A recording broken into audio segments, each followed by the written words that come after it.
Sattva, Tamo, and Rajogunas. Most of us believe that we are the cause of all our actions and masters of our destiny.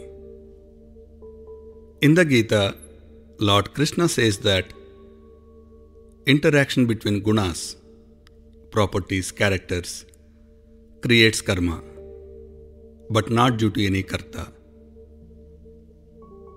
Three gunas are born out of Prakriti, Mother Nature, and bind the soul with the physical body. The three gunas, Sattva, Rajo, and Tamas, are present in each of us in different proportions.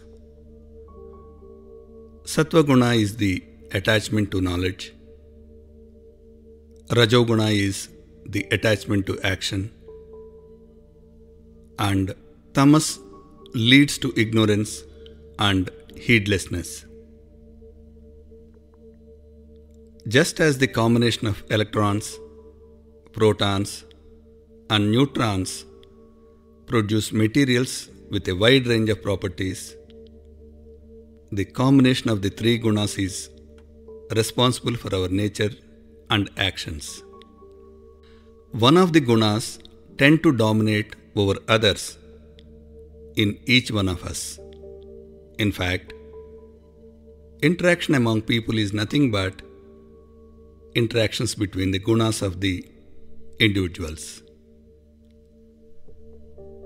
A magnetic dipole placed in an electromagnetic field rotates along the field. Objects get attracted in a gravitational field. There are so many physical and chemical properties.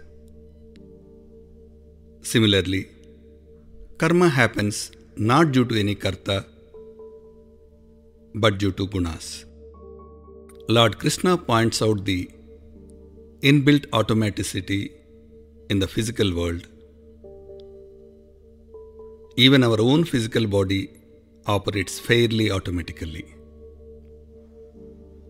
While the analogy appears to present a tidy framework to explain the relationship between the gunas and karma, realization of this truth and the transition is possible when own experiences sink in.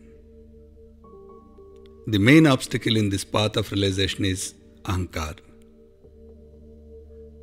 Our domestication makes us believe that we are the karta, giving rise to ahankar. But in reality, the interaction of these gunas creates karma. Lord Krishna says that this responsibility of self-improvement falls squarely on our own shoulders, and none other can make this happen.